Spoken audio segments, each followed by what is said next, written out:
the client did not want to take any market risk whatsoever. She was going to live off of some of the funds. We didn't know for how long. So we just basically laddered cashable GICs over a 5-year period into the segregated fund contract. Literally from the day that the money was deposited into the contract, we turned an almost $2 million estate into a $0 estate. And in that instance, if we forget about all the legal aspects and whatever else, that would have been a $30,000 probate bill. Wake up, it's time to rise. Talking money with sharp insight. Jim and Ryan here to guide. Mastering the money ride. Saving stacks and planning dreams. Living large by honest means. Tune in now for the schemes. Breaking down financial themes. Money mindset every day. Well, once again, I'd like to welcome everyone to the Money Mindset Mastery Podcast. I'm your host, Jim. And joining me today is my co-host, Ryan Genoe. Ryan, how are things today? Good. After hosting last time, I guess we'll put you back in the hot seat of hosting, the main host. So I have to admit, it felt kind of weird, but I also liked it too. So what are we talking about today?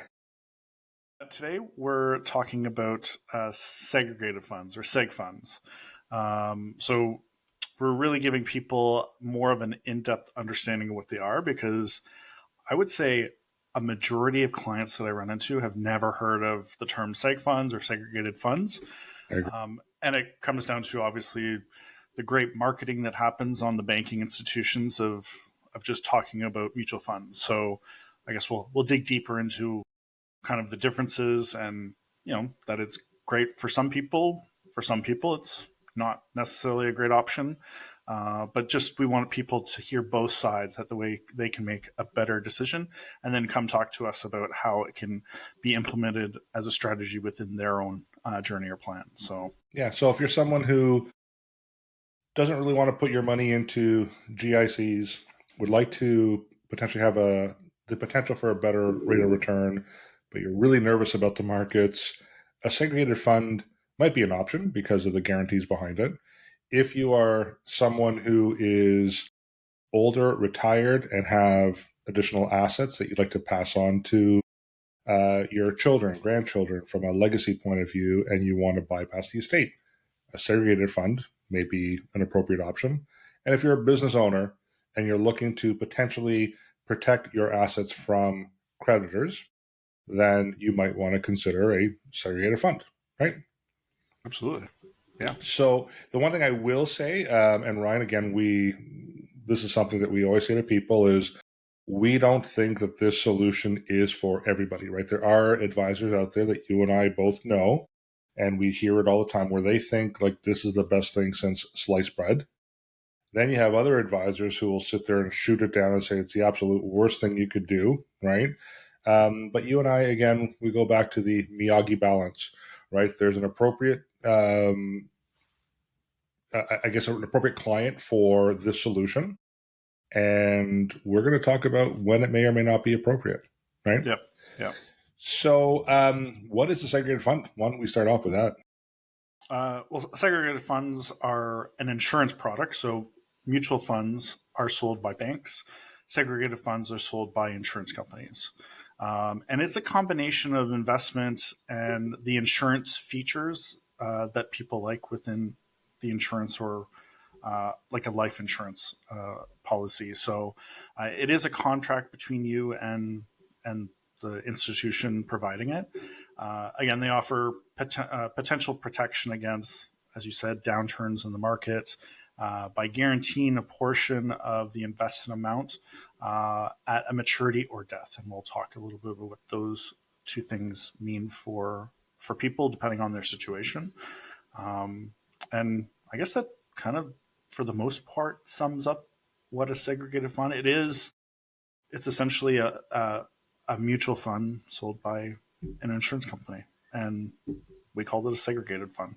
So yeah, and they're underwritten through the Insurance Act. That's why they're offered through insurance companies and not through the banks. And going back to one of your original comments, you had said, a lot of people just have never heard of a segregated fund. They don't know what it is. I come across that every single time, right?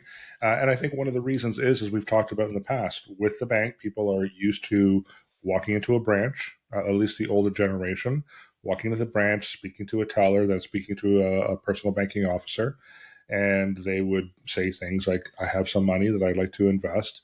And of course, they put them through some kind of risk profile.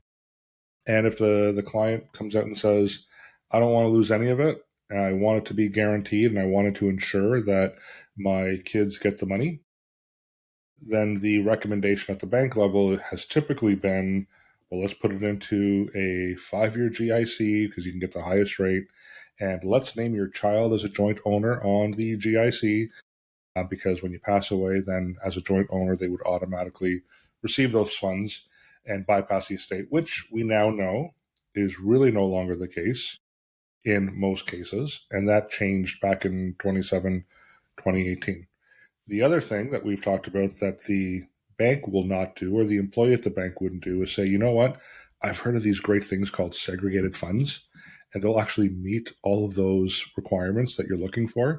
So here's a phone number to one of the insurance companies. You should go over there and get that contract. That would never happen, right?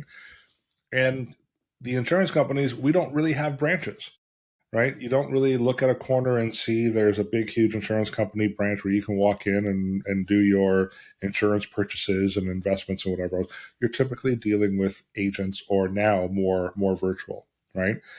So I think that's really one of the main reasons why a lot of people have never heard of a segregated fund. Now, I think one thing I do want people to know is I think that most people, when they hear of a segregated fund, they think it actually is, well, a mutual fund with some level of protection. That could be one of the investments within the contract, but we also use segregated fund contracts and we hold GICs in there. And we'll talk about why we would do that and how I've done that in the past with other clients too. Um, so let's talk about the capital protection component. How is the capital protected? Like in what scenario would the capital be protected in a segregated fund investment? Well, again, they offer a number of guarantees, right? So, excuse me. So, when talking within segregated funds, you hear 75, 75, 75, 100, 100, 100. And that breaks down what the protection is on both the death benefit side and when the contract expires at the end. And usually those contracts are 10 and sometimes 15 years. You know, when people get into them, when we're planning, we plan that you're not going to be touching this money for a large. Doesn't mean you can't touch the money, but when you do, you lose some of those guarantees when it comes. So that's really the huge capital protection piece that people do like when we find it as a right strategy for them. Again, to be clear. So is again, business owners, I think, is one of the biggest ones that we talk to as a great option. Creditor protected, making sure they're keeping the funds safe for them for their future business or their hairs or whatever it is. I think that's one of the biggest things. Anything else for capital Well, protection? yeah, I mean, let's kind of define it a little bit more for an individual. So you're right. There's the first 75 or the first 100, and then there's the second 75 or 100. So the first 75 or 100 represents that over a period of time, capital, or 75 would represent 75% of your original investment would be guaranteed regardless of the market value of the contract. And then there's the 100, which represents it would be 100% of your original capital. And they used to be 10 years. Now a lot of them are pushing 15. And you don't see many 100s anymore. You see more 75s. And the reason for that is for these guarantees, you're paying for it. There is an increased management fee for these guarantees. So that's one of the knocks against segregated funds by mutual fund advisors, for example, because they can sit there and say, well, you're paying, 2.75 for the management fee, where my mutual fund equivalent only charges 2.5%. But then the rebuttal to that is, but your mutual fund doesn't guarantee anything, right? So if the guarantee is not important, then absolutely, I've said to people, then go into the mutual fund equivalent. But if you really want that guarantee, you need to pay a little bit more on the management fee, knowing that you're going to have that peace of mind. And I remember once upon a time I had a client of mine when I presented the segregated fund option when we had a 10-year guarantee in most contracts. And he looked at me and said, Jim, if you're not making me money in 10 years, then why am I working with you? And he had a valid point, right? I was like, you know what? You're absolutely right. But then if you look at, for example, the S&P 500 from 1999 to 2011 or 12, if you were invested in the S&P 500 over that period of time, you'd still be down 15%, right? So if he was in a segregated fund contract, he would have been topped up to that 100% of the original investment. The second 75 or 100, and this is where, from an estate planning point of view, I find there's a lot more interest, is it protects your capital at death. So if you had a $100,000 balanced portfolio outside of a segregated fund contract where there's no guarantee, and we dealt with 2008 when the markets were down 35-40%, and you passed away in 2008 and your 100,000 was now worth, let's call it $60,000. Well, your beneficiary in that environment on a mutual fund portfolio would have received the $60,000. Had that investment been held in a segregated fund contract, even though the value was $60,000, the insurance company would have paid out $100,000. They top it back up to your original investment. Or if the market value was higher than the guaranteed amount, they would pay the higher amount of the two, right? So, I recently had an example. I'm actually seeing a lot of these examples now with clients who are in their 70s. They're now thinking about legacy planning, selling their homes, having extra funds, extra assets. And they're coming to me saying, Jim, I have X amount of dollars. I don't think I need it, but I would like it for it to be liquid. I don't know if I really want to invest it because now I'm more concerned about preserving the capital, making sure that if I don't use it, that can get passed on to my kids and grandkids. What option outside of a GIC do you have? And that's where I step in and say, in that situation, a segregated fund contract is perfect because you can invest in a portfolio for that potentially better rate of return, knowing full well that if you pass away and it's a bad year, the insurance company is going to top it up anyway, right? So you don't lose anything out of that. So am I missing anything there? Is there anything I need to add to that? I guess no, not for the protection piece. I think we're going to eventually mention it too. Is that in some segregated funds, my brain just went blank for a second, but there's a point where every year there's a kind of a reset. So if the market actually doing better, then so you put in 100,000 and the market does well, and it's 120,000, it will lock in at the 120,000 resets. I believe. I think They it's are they just are as some. resets, and the resets can apply to the maturity guarantee. So that first number out of the two, right, the first 100 or 75, there's also a potential for a death benefit guarantee reset as well. We're not going to get into the mechanics of how it all works because there's a much smarter people than us that know how to calculate all that. The bottom line is that there is the potential to lock in future growth in maturity or at death. And the insurance companies, most of them, they just do it automatically. Some of them will actually have it preset, like once a year or X amount of times throughout the year. Some have it set where it's every 2 or 3 years. Some will allow up to 10 resets over the life of the contract. So again, this is where you really need to, I wouldn't say do your research, speak to advisors like Ryan and I, who are life insurance licensed, who can provide you with the information. But absolutely, there is some lock-in benefit that's available for sure. Right. So probate is another one. Now, we can't guarantee probate avoidance, but I would say in most cases, if you have your investment held in a segregated fund contract, and we're gonna talk specifically about a non-registered account. What I mean by a non-registered is an RSP, RIF, a TFSA, LIRA. Those are considered registered accounts. And there was a point in time where even if you named a beneficiary on those registered accounts at the bank level, they still didn't bypass the estate. But that changed. So now, if you hold an investment where you can name a beneficiary, regardless if it's at the bank level or at the insurance company level. Those funds will, in most cases, bypass the estate and get paid out directly to your beneficiary. Where there's the challenge is on the non-registered side. So this is your non-registered cash component, right? And where we see a lot of this is, again, older clients who sell their homes, and all of a sudden they're coming in with $1 million plus, and they can't put it into a TFSA or the registered accounts.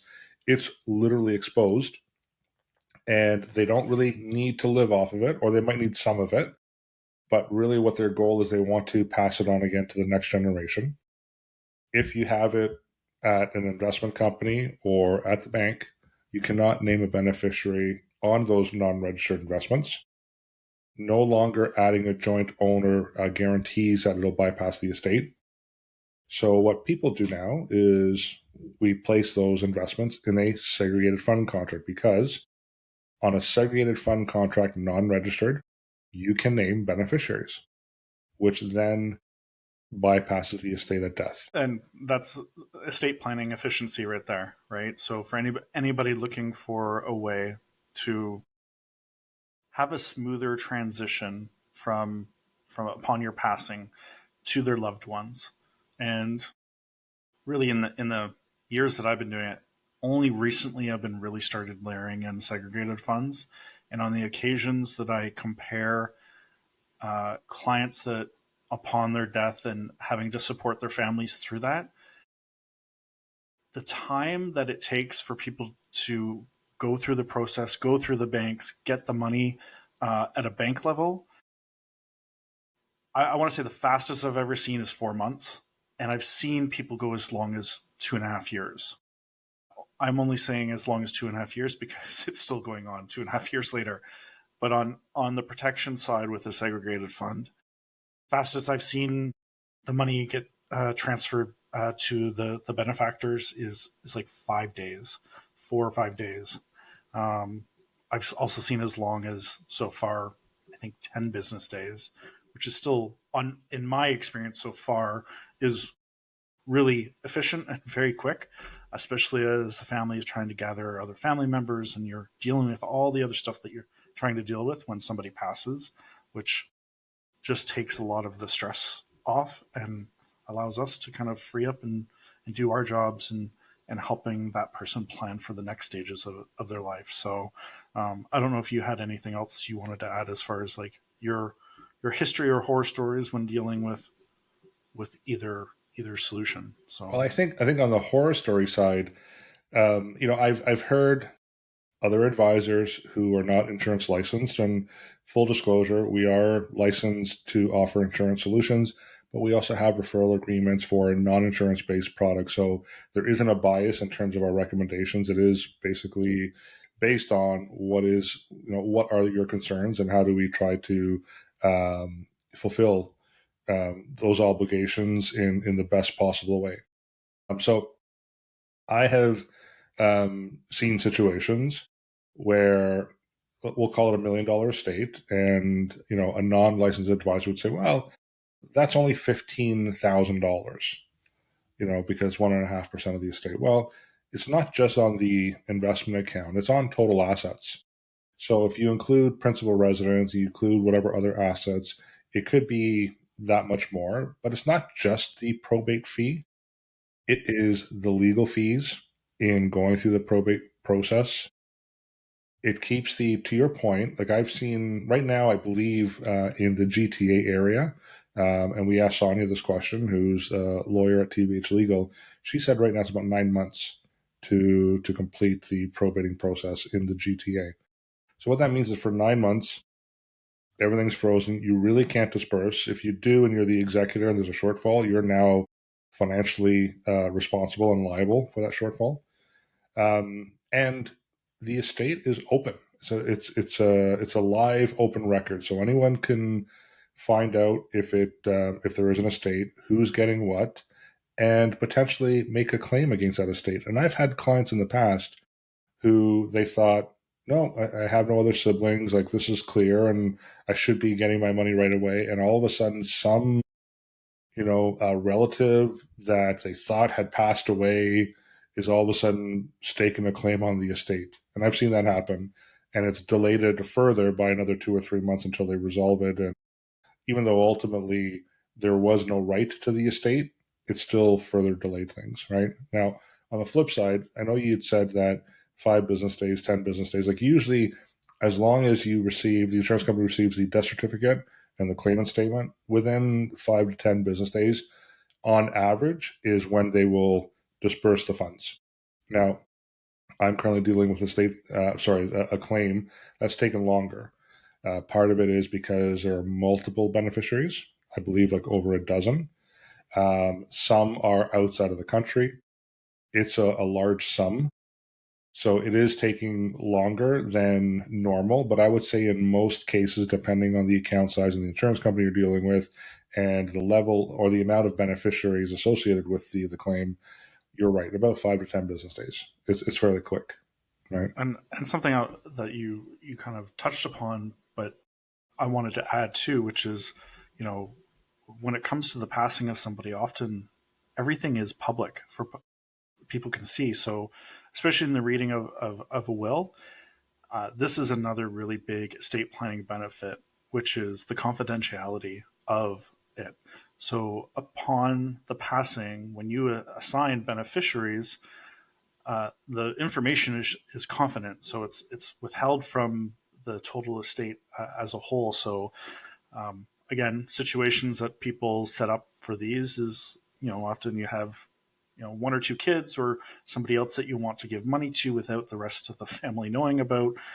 It's a great way for you to make sure that certain amounts go to the people that you want it to go without it being public for everybody else to know. And again, we all understand there's interesting dynamics when it comes to families, but it is a great way for that person to actually have the money go to the people that they want to or the places they want to, for confidentiality. And again, we've talked many times about wills being very easily accessible once somebody passes, for the low price of $29.95, I think, or something like that. It's probably a little bit more than that, but it's a real important point that a lot of people like to hear when it comes to setting up the estate, and especially when it comes to segregated funds, Mm. offering that confidentiality for themselves. Yeah, I So, mean, I've received phone calls on from beneficiaries of a segregated fund contract, and they would call my office and speak to me and say, you know what, I was just informed by the executor that I'm a beneficiary listed on this investment contract. Can you tell me who else is on there? Can you tell me, is my brother listed? And can you tell me what other people are getting and who the other beneficiaries are? We can't. We have to go back and say to them, you need to go back to the executor, and it's up to them if they want to disclose that information, but we cannot disclose that information. It is private, right? So it is a way for someone to pass on those assets without upsetting individuals because maybe they believe that one should get more than the other for whatever reason. But through a will, it's read, it's public, and none of that is hidden, right? So that definitely is one of the aspects. And I remember again working on a case where similar situation that I talked about, but this is a real situation where the individual sold her home and came into well over $1 million, I believe close to $2 million, and they were going to go and put in a GIC as per the institution that they had been banking with for many years, and they were told that they can put in a GIC and name the one daughter as beneficiary, and the estate wouldn't be an issue. And again, we confirmed that that wasn't the case. So we placed all the money. The client did not want to take any market risk whatsoever. She was going to live off of some of the funds. We didn't know for how long. So we just basically laddered cashable GICs over a 5 year period into the segregated fund contract. Literally from the day that the money was deposited into the contract, we turned an almost $2 million estate into a $0 estate. And in that instance, if we forget about all the legal aspects and whatever else, That would have been a $30,000 probate bill, and we basically saved the beneficiaries $30,000. Not by investing into something that had a higher management fee. I'm just talking about cashable GICs, right? So we saved them the $30,000. Like, why, if that's an option, wouldn't you want to have your funds saved, money saved? Why Yeah, give it to the government, right? So $30,000 goes a long way for people in achieving their next generation of goals, right? it does. It does. So So we talked, I think we kind of touched on the creditor protection. I don't really want to get too deep into this one because there are different scenarios where it may or may not be protected from creditors. And what I would say is that in most cases, if you invested in a segregated fund contract and you've named a beneficiary on the contract and you've owned it for a little over 2 years at minimum, typically, not always, not in every situation, but typically, those assets would be protected from creditors. And that doesn't necessarily need to be a business owner; it could be personal creditor protection as well, right? But I would say, um, if you like more information, then seek either a bankruptcy lawyer to ask for their advice. Because if you're in the path of bankruptcy and you put a whole bunch of money into segregated funds and a beneficiary, I can tell you that in that instance, those funds are protected, right? Because the courts will deem that you did that just to avoid paying the creditors, right? So that is a potential benefit as well of segregated fund contracts and life insurance policies that build cash values as well. So, anything else that we should kind of discuss around segregated funds? again, segregated funds offer the kind of the same diversification you can with a mutual fund. So very similar. There can be some, in some cases, again, we would bring on, for instance, ourselves, Dave, we'd bring Dave, our tax expert, in to talk about certain tax advantages for people. Again, we don't want to go down a route without having that person to talk about them. But again, that ability to reduce some tax liability is always helpful. And then I think I know we have, and again, with some segregated funds, we can create, and we often do create some sort of layer for some people is some sort of guaranteed income, which is offered through the segregated fund piece too. That is an option too, right? Yeah. So for people who are looking for guaranteed income, they still want to have that mutual fund style of portfolio, but they want a worst case scenario. If everything blew up, that they're guaranteed a certain level of income. There is a segregated fund contract currently in the market that offers those guarantees. So that's something again that we could share more information on if you're curious about it. So at this point, I think Ryan, that's pretty much what segregated funds. They're not sexy. They're not exciting.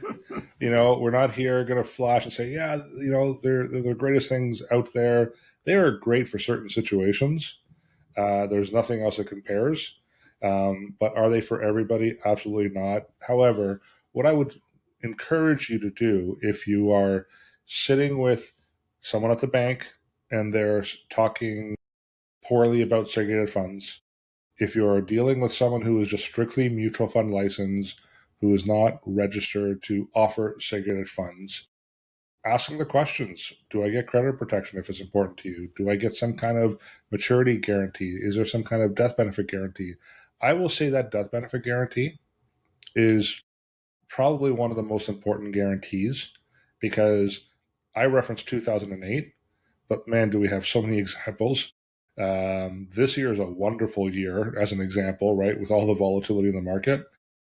Now, if you're someone in a segregated fund contract and you want to make sure that your beneficiaries get every single dollar you put into it, and you still want to take advantage of the market downturn and some of the volatility, that's a great program to get into, right? Because it gives you that peace of mind. So I think we're going to wrap it up here, Ryan. But I would encourage people, if you are looking for more information, you can find us at tvhfinancial.ca. There is currently a blog post posted on segregated funds, so you can look that up. We will be sending that out as well by the end of the week, and we are going to obviously post this on YouTube and all the various podcast outlets that are out there. And we're going to be on social media. And obviously, if you want to give us a call, you can find us on the phone, 647-727-4668. Ryan, once again, really appreciate your time. I think this is a great topic, even though it's not exciting. And looking forward to our next episode. Yes, that's right. Alrighty, take care. All right, take care.